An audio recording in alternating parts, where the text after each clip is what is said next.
በተለይ ከሀገር ውጭ የምንኖር ወንድም እህቶች በእንደዚህ አይነት ሁኔታ ላይ ራሳችንን እንዳናስገባ ጥንቃቄ እናድርግ ማለት ነው። ባረከላሁ ፊኩም።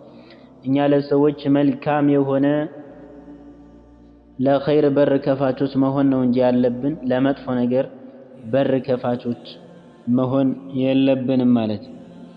طيب ባረከላሁ ፊኩም።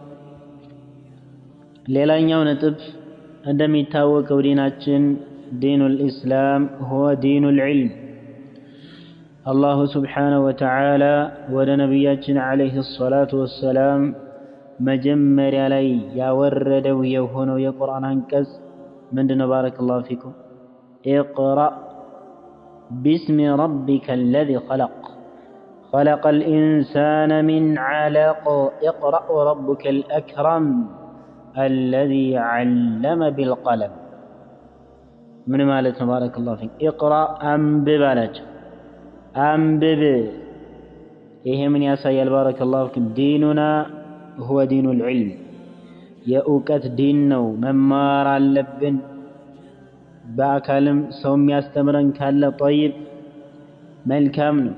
ከሌለ ደግሞ እኔ ሀገር ያደለሁም ብለን ዝም ብለን መቀመጥ የለብንም። በአሁን ጊዜ አልሐምዱሊላህ ቴክኖሎጂ ሰፊ ነው። በተለያዩን በማህበራዊ ሚዲያ ዒልምን መውሰድ ይቻላል።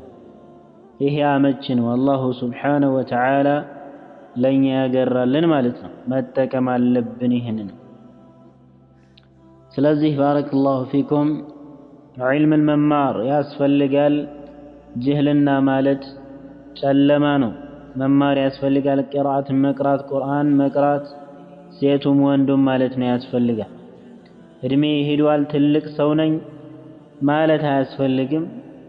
ሐታ ሶሐቦች በርካቶች እኮ አሉ ከሶሐቦች መካከል ዒባደላህ ትልልቅ ሆነው ዒልምን የተማሩ ትልልቅ ሆነው የተማሩ ማለት ነው። በትልቅ እድሜያቸው ላይ ከሶሐቦችም ወደዚህ ከአኢመት ሰለፍ ከሰለፍ አኢማዎች መካከልም በትልልቅ እድሜ ወይም እድሜያቸው ትልልቅ ሆነው ዒልምን የተማሩ በጣም በርካታዎች ናቸው። ባረከላሁ ፊኩም። ስለዚህ ዒልምን መማር ያስፈልጋል። በተለይ አደራ የምለው ነገር እንደኔ እንደራሴ ማለት ሀገር ስገባ እማራለሁ ሀገር ስገባ ቀራለሁኝ የሚል አስተሳሰብ ከራሳችሁ ላይ ማስወገድ አለባችሁ ነው። طيب ይህ ሀሳብ ማንገቡ በጣም ጥሩ ሆኖ ሳለ ላኪን አብዛኛው ሀገራችን የሚገቡ ከውጭ የሚመጡ ሰዎች በተለያዩ ነገራቶች መሽጉል ስለሚሆኑ ዒልምን ለመውሰድ በጣም አዳጋች ወይም አስቸጋሪ ይሆናል ማለት ነው። ባረከላሁ ፊክ። طيب ኢንሻአላህ እናም ሁለተኛው ነጥብ ላይ ወይም ሶስተኛ ነጥብ ያነሳነው ነገር ቢኖር ዒልም አልሸርዒ ሸሪዓዊ የሆነ እውቀትን መማር በጣም ያስፈልጋል፣ ወንዱም ሴቱም ማለት ነው።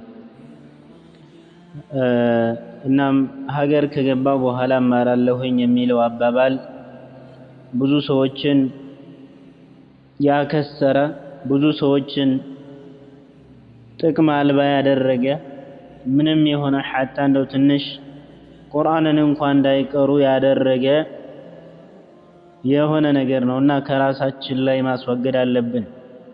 በተለይ ደግሞ ጡሉል አመል ምኞትን ማስረዘም በጣም መጥፎ ነገር ነው። ዲናችን የሚከለክለው ነገር ነው። የሸይጣን መረብ ነው ማለት ምኞትን በማስረዘምኛ ዛሬ ንሙት ነገ የምናውቀው ነገር የለም። ሀገር ከገባሁኝ በኋላ ዒልምን ወስዳለሁኝ ማለት ትንሽ ይከብዳል።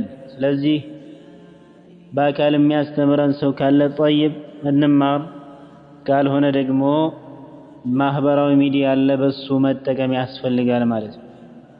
ተምረን መምጣት አለብን ሀገራችን ላይ፣ እዛም እዚህ ደግሞ ካለው ማጠናከር ነው እንጂ ካልሆነ ቀጥታ እዚሁ ስገባ እማራለሁ ማለት በጣም ከባድ ነው። እዚህ ብዙ የሆኑ ሙሽኪላዎች ወይም ብዙ የሆኑ ወጥመዶች ይኖራሉ። አንዳንድ የሆኑ የሚያስቸግሩ ነገራቶች ይኖራሉ። ይሄ የሚታወቅ ነገር ነው። ከኔትወርክ አንፃር ከምን አንፃር ብዙ ነገር አለና እዛው ዒልምን መማር ያስፈልጋል። ዒልም እውቀትን መማር ትልቅ ደረጃ አለው። ነብዩ አለይሂ ሰላቱ ወሰላም እንዳሉት መን ሰለከ ጠሪቀን የልተሚሱ ፊህ ዒልመን ሰሀለ አላሁ ለሁ ቢሂ ጠሪቀን ኢለል ጀነ። ሃዛል ሐዲስ ሰሒሕ።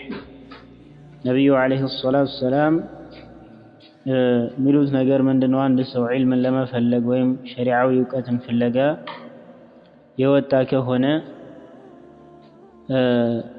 አላሁ ስብሓነሁ ወተዓላ ጋር ያደርግለታል የጀነትን መንገድ ይላል። በዚህ በሚፈልገው እንግዲህ ዒልም ሲፈለግ ቀስዱ ግቡ አላህን ስብሓነሁ ወተዓላ ለማምለክ ከራሱ ላይ ጅህልናን ለማስወገድ ከማህበረሰቡም እስከሆነ ድረስ ትልቅ የሆነ ፈضል ደረጃ አለው ዒልምን መማር ማለት ነው። ኸይሩኩም መን ተዓለመ አልቁርአነ ወዐለመህ፣ ከእናንተ በላጭ ሰው ማለት ቁርአንን ተምሮ የሚያስተምር ነው ይላሉ ነቢዩ ዓለይሂ ሰላቱ ወሰላም። ስለዚህ ከራሳችንም ላይ ይህንን ጅህልና ማስወገድ አለብን። ዒልምን መማር ያስፈልጋል። ዲናችንን መረዳት፣ ሐላልና ሐራሙን በቻልነው ያክል ማወቅ አለብን። ስለ ሶላት አሰጋገድ ማወቅ፣ አርካኑ ሶላህ፣ ሽሩጡ ሶላህ፣ ውዱእን እንዴት ነው የምናደርገው፣ وكذلك نواقض الإسلام أركان الإسلام كذلك أركان الإيمان إحسان من دنو የሚለውን በደንብ መረዳት ያስፈልጋል ማለት ነው። በተቻለ ያክል እውቀትን መማር ያስፈልጋል። ካልሆነ ግን ሐቂቀተን ይህ በተለይ ስደት ከሁለት ነገር አይዘልም ወይ ከሶስት ነገር በዚህ ዙሪያ ማለት ነው። አንዳንዱ ደህና የሆነ እውቀትን ተረድቶ ይመጣል፣ ያውቃል፣ ይገነዘባል በተለያዩ ነገራቶች ማለት ነው። ማለትም በሶሻል ሚዲያ በመጠቀም ሰው ይረዳል። ሐቂቀተን ሶሻል ሚዲያ ጉዳት እንዳለውም ሁላ ታላቅ የሆነ ጥቅምም አለው ላወቀበት በትክክል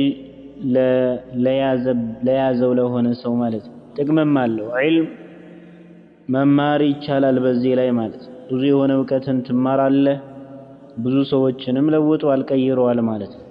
ብዙ ጥቅምም አለው። ኢዘን ይህንን ተጠቅሞበት የሚመጣ ሰው አለ።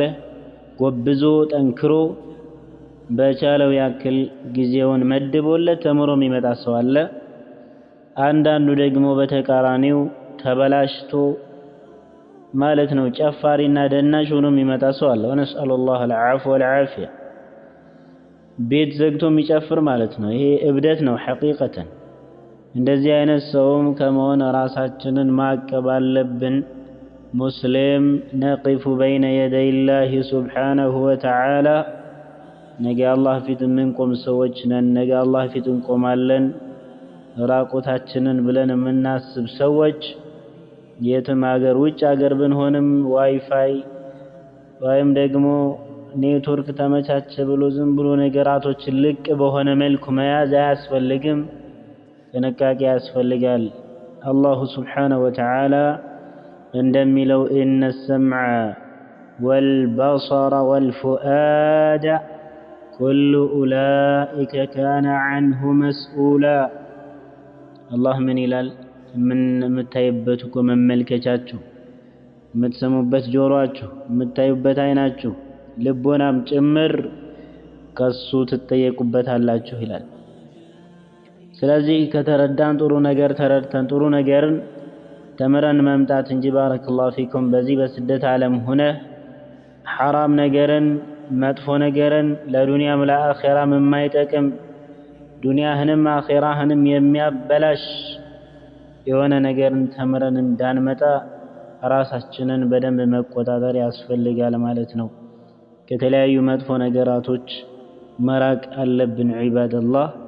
በተለይ ደግሞ ከመጥፎ ጓደኛ እንደዚህ አይነት ነገራቶች ዲንን የማይወድ ዒልምን የማይወድ ዒልም ሸርዒ ሸሪዓዊ የሆነ እውቀትን የማይወድ ተብሏል እንደዚህ ተብሏል ብቻ ወሬ የሚያወራ የሆነን ሰው አይጠቅምምና ለራሱም የማይጠቅም ሰው ከእንደዚህ አይነት ሰው መራቅ መታቀብ ያስፈልጋል። ዒልም መማር አለብን አደራ። ዒልም መማር ያስፈልጋል።